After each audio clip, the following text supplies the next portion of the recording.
C'est la bombe de la ruée vers l'or à laquelle personne ne s'attendait. Chris Dummit, l'homme que les fans appellent le moteur silencieux de l'empire de Parker Schnabel, a finalement atteint son point de rupture.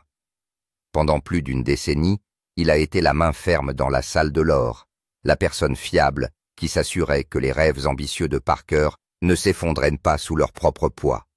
Mais au cours de la saison 15, la pression est devenue insupportable et Chris a pris une décision qui a choqué tout le monde. À 59 ans, Chris Dummit n'était pas un membre de l'équipe comme les autres. Il était le vétéran le plus fiable de Parker, l'homme qui considérait chaque nettoyage comme un rituel sacré.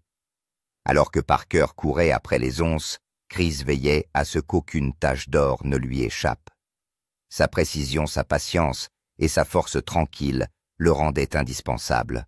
C'est pourquoi les fans ont été pris au dépourvu lorsqu'il est parti soudainement, laissant derrière lui un silence assourdissant et un millier de questions. Que s'est-il réellement passé? La réponse commence par l'obsession de Parker.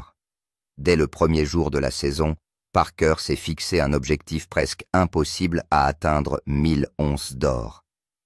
Pour lui, il ne s'agissait pas seulement d'un objectif, mais d'une obsession qui frôlait la folie. Et pour y parvenir, il a lancé les dés de la plus grande façon, qui soit en exploitant 3 stations de lavage en même temps, Big Red Rock Sluice et Bob's Plant. Sur le papier, le plan était génial. Plus de terre, c'est plus d'or. Mais en réalité, c'était un cauchemar logistique qui a poussé chaque homme jusqu'à son point de rupture. Les machines tombaient en panne, les heures s'allongeaient et les esprits s'échauffaient. Et au milieu de tout cela, Chris Dummit portait la charge la plus lourde de toutes. Pour Chris, la chambre d'or n'était pas un travail comme les autres. C'était un champ de bataille où les erreurs pouvaient coûter des milliers de dollars en quelques minutes. Toutes les cuves, tous les casiers, tous les nettoyages reposaient sur ses épaules. Saison après saison, il a supporté ce poids. Mais cette fois, c'était différent. Le travail incessant, les exigences élevées de Parker et les conditions impitoyables du Klondike l'ont finalement poussé trop loin. Et puis comme ça, Chris n'était plus là. Les fans sont restés sur leur faim, se demandant si l'obsession de Parker avait fait fuir son plus fidèle allié. Y a-t-il eu un point de rupture que nous n'avons pas vu sur la caméra? Ou Chris a-t-il décidé qu'il était temps de retrouver la paix après des années de travail éreintant dans l'ombre? Une chose est sûre, la ruée vers l'or ne sera plus jamais la même sans lui. Il n'était pas issu d'une famille aisée, mais il y avait quelque chose de spécial en lui dès le départ. Il n'était tout simplement pas comme les autres enfants. Pendant qu'il courait après des balles de baseball ou collectionnait des cartes à collectionner, Frank était occupé à aligner sa collection de canettes de bière par couleur, par marque et par nuance. Il rangeait soigneusement de vieux timbres-poste dans des boîtes à chaussures, déterrait des pierres intéressantes dans le jardin et les montrait fièrement à qui voulait l'entendre. Même lorsqu'il était enfant, sa chambre ressemblait plus à un minuscule marché aux puces qu'à une chambre à coucher, et c'est exactement comme cela qu'il l'aimait. Cette passion n'était pas une simple phase aléatoire. Frank était un enfant très curieux qui posait des millions de questions, un trait de caractère qui l'a accompagné toute sa vie. En grandissant, il a pris un emploi respectable d'inspecteur des incendies et de la sécurité.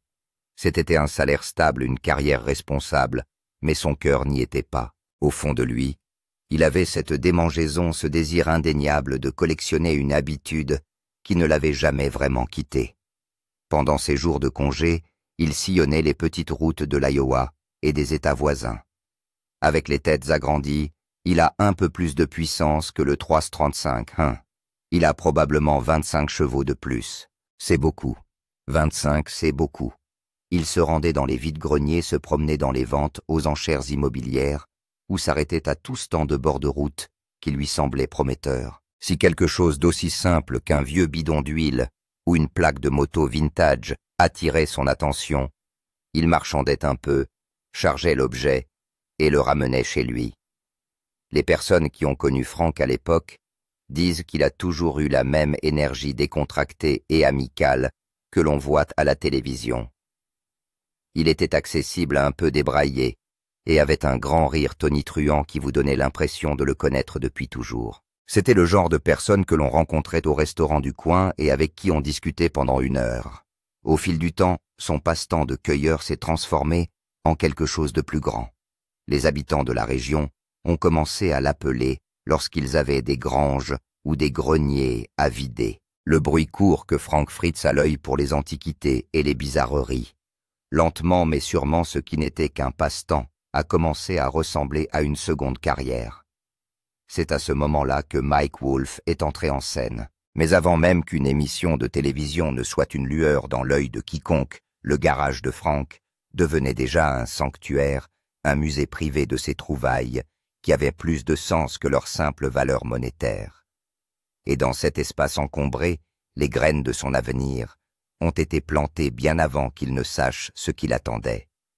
Mike Wolfe, qui faisait lui aussi de la cueillette depuis des années, avait l'idée de transformer le monde étrange et merveilleux de la chasse aux antiquités en une émission de télévision. Frank et lui se sont connus dans le milieu très fermé de la récupération en Iowa. Ils n'étaient pas vraiment les meilleurs amis du monde au début, mais ils étaient des âmes sœurs liées par un amour commun pour les objets oubliés et un don pour voir de la valeur là où d'autres voyaient de la camelote. 63. Split Window, c'est le sommet de la montagne. C'est la meilleure, la plus collectionnée, la plus chère jamais fabriquée. Ils étaient tous les deux comme le beurre de cacahuète et la confiture. Frank avait le charme du sel de la terre, la barbe emblématique et des blagues à n'en plus finir. Il était l'homme de tous les jours, celui avec qui vous vouliez prendre une bière. Mike était le visionnaire, le pilote, celui qui avait l'ambition de faire passer leur passion au niveau supérieur.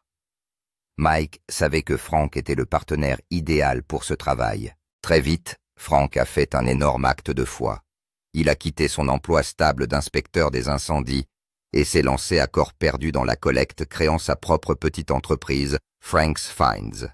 Mike et lui prenaient la route ensemble, parcourant parfois des centaines de kilomètres, juste pour fouiller dans la case d'un inconnu. Mike, résolu à réaliser son émission de télévision, a commencé à filmer leurs aventures, essayant de capturer la magie de la chasse pour la présenter aux chaînes de télévision. Pendant longtemps, tout ce qu'ils avaient, c'était une camionnette déglinguée, un réservoir plein d'essence et un rêve commun. Ils ont essuyé refus sur refus, mais n'ont jamais abandonné. Après plusieurs années de broyage, la chaîne History Channel a finalement répondu à l'appel. À cette époque, Frank s'était déjà constitué une clientèle discrète et fidèle parmi les collectionneurs locaux. Il n'était pas célèbre, pas encore, mais son nom signifiait quelque chose dans le monde des collectionneurs. Les gens faisaient confiance à son œil, à sa parole et à son instinct. Ainsi, lorsque les producteurs ont cherché quelque chose de nouveau, quelque chose de brut et de réel, la chasse au trésor sur la route de Frank et Mike a semblé convenir parfaitement. American Pickers a débuté en 2010 et dès le premier épisode a touché une corde sensible chez les Américains. L'idée était simple. 2 gars dans une camionnette parcourant les routes de campagne, fouillant les granges et les garages, à la recherche d'histoires oubliées. Mais ce ne sont pas seulement les trouvailles qui ont fait le succès de l'émission, ce sont les gens. Et Frank, sans même essayer, se distinguait. Il ne prétendait pas être quelqu'un qu'il n'était pas. Il portait ses chemises en flanelle préférées. Il faisait des blagues ringardes. Et il s'excitait sincèrement devant un panneau en métal rouillé. Il était familier comme un ami ou un oncle préféré, et les téléspectateurs ont été instantanément attirés par lui. Bien sûr, il n'y avait pas que Frank et Mike. Danielle Colby, qui dirigeait le bureau dans l'Iowa, était le point d'ancrage qui permettait à l'ensemble de l'opération de garder les pieds sur terre. Elle a complété l'équipe avec son charme et son dynamisme unique. Ensemble, elles ont créé quelque chose qui semblait authentique parce qu'il l'était. Elles aimaient sincèrement le plaisir de la chasse, la beauté des vieilles choses usées par le temps et l'excitation de tomber sur quelque chose que personne n'avait vu depuis des dizaines d'années. Au fil des ans, la spécialité de Frank est devenue évidente. Il avait un œil d'aigle pour les motos anciennes, les bidons d'huile rares et les vieux jouets bizarres. Alors que Mike recherchait souvent les articles à gros prix et à forte rentabilité, Frank était celui qui s'illuminait devant une enseigne peinte à la main ou une boîte à lunch vieille de plusieurs dizaines d'années.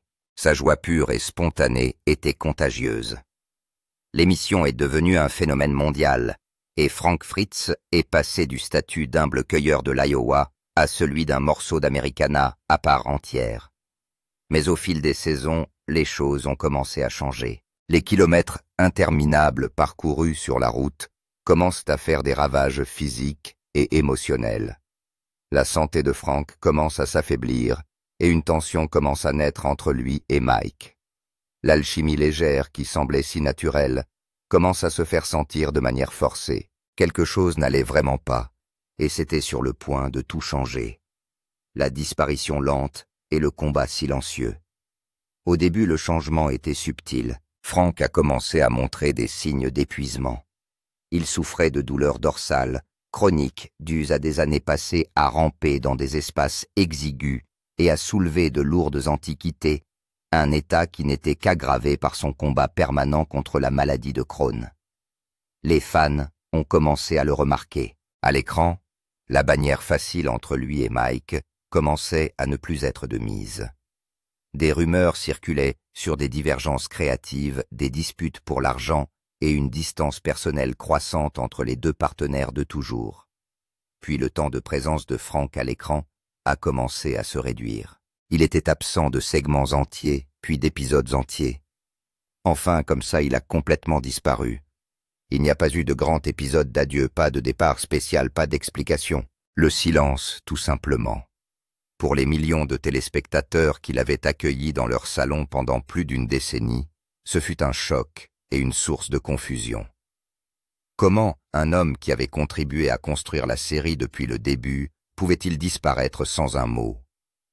Après une vague de plaintes et de questions de la part des fans, une déclaration officielle a finalement été faite. Mike Wolf rompt le silence et explique que Frank a de graves problèmes de santé.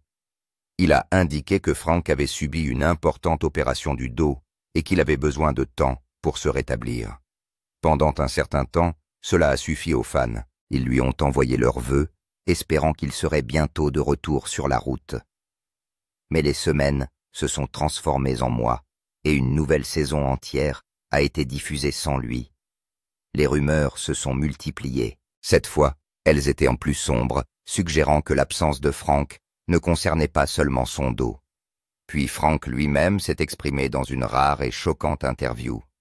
Il a donné sa version de l'histoire confirmant que la querelle était bien réelle. Il a révélé que Mike et lui ne s'étaient pas parlé depuis des années. Il a dit que Mike n'avait jamais appelé pour prendre de ses nouvelles après son opération.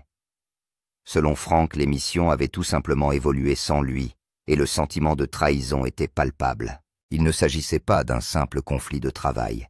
C'était la fin déchirante d'une amitié de plusieurs décennies qui avait été le fondement même de la série. En coulisses, les choses étaient encore pires que ce que l'on pensait. L'état de santé de Frank s'est fortement dégradé.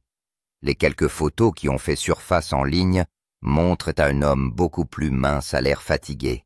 Ses amis ont déclaré qu'il était devenu un reclus quittant rarement sa maison. Les collectionneurs qui avaient l'habitude de le voir dans les réunions d'échange et les ventes aux enchères ne l'avaient pas croisé depuis des années. C'était comme si Frank Fritz s'effaçait lentement sortant du cadre de sa propre vie sans que personne ne le remarque vraiment, jusqu'à ce qu'il soit presque complètement parti. Le cueilleur chaleureux et jovial qui avait apporté tant de joie à tant de gens était maintenant seul face à ses jours les plus sombres. Le partenariat qui avait semblé si indéfectible est maintenant brisé au-delà de toute réparation, alors que la série se poursuit avec un nouveau visage, aux côtés de Mike Frank, reste en retrait aux prises avec sa santé défaillante, son amitié brisée, et un avenir qui s'annonce de plus en plus sombre. Personne ne se doutait que le pire était à venir, et qu'un seul événement allait transformer cette triste histoire en véritable tragédie. En juillet 2022, la nouvelle que tout le monde redoutait est enfin tombée. Elle n'est pas venue d'un média, mais étonnamment du compte Instagram de Mike Wolf. Dans un message court et sombre, Mike a annoncé que Frank Fritz avait été victime d'une attaque cérébrale massive. Il a demandé à ses fans de prier pour son vieil ami, exprimant son chagrin face à la situation. Pour de nombreux fans, ce message a été la première véritable confirmation de la gravité de la situation, et pendant un moment l'ancienne querelle a semblé passer au second plan. L'état de Frank était incroyablement grave. L'accident vasculaire cérébral l'a laissé dans l'incapacité de s'occuper de lui-même. En quelques semaines, un tribunal a désigné un tuteur légal et un curateur pour gérer ses décisions médicales et ses finances. Le monde de l'homme qui parcourait librement les routes de l'Amérique était désormais confiné aux murs stériles d'un hôpital et d'un centre de réadaptation. Pendant une longue et pénible période, il n'y a eu pratiquement aucune mise à jour. Le silence était assourdissant, et dans ce vide les rumeurs ont commencé à circuler. Les médias sociaux sont devenus un terrain propice à la désinformation. Certains ont prétendu que Frank était déjà décédé et que l'on dissimulait son décès. D'autres ont juré qu'il était dans un coma permanent. L'histoire s'est répandue comme une traînée de poudre toutes plus déchirantes les unes que les autres. Puis près d'un an plus tard, la rumeur la plus persistante s'est transformée en une réalité dévastatrice. Frank Fritz est décédé. Il est mort discrètement loin des caméras et des projecteurs qui ont marqué une décennie de sa vie. Par un étrange coup du sort, le public a appris que Mike Wolfe avait été à ses côtés vers la fin. Le même Mike qui avait apparemment tourné la page, le même Mike qui s'était éloigné de lui pendant des années. Personne ne sait avec certitude s'ils ont vraiment fait la paix, si des mots ont été échangés, ou si la seule présence a suffi. Certaines sources affirment qu'ils se sont parlé au cours de ces derniers mois. D'autres pensent qu'ils n'en avaient pas besoin. Ce qui compte pour beaucoup, c'est que Mike s'est montré à la hauteur quand il le fallait. Et juste comme ça, les portes du garage de Frank se sont ouvertes, et son chagrin d'amour s'est enfin exprimé. Mais la question est de savoir si la célébrité a détruit l'amitié ou si elle a simplement révélé la vérité. Likez, abonnez-vous et dites-nous ce que vous en pensez.